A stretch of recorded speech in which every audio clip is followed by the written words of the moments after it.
Hello guys, आम्ही चाललोय वाई मधल्या एका हिडन प्लेसवर पोहायला. तुम्हाला पण एक्सप्लोर करायचं असेल तर पूर्ण व्हिडिओ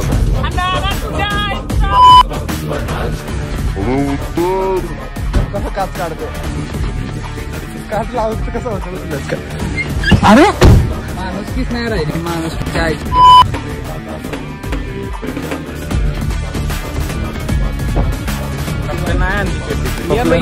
पपलाने चड्डी नाही आणली. आता कसं वाटतंय? कसं वाटतंय?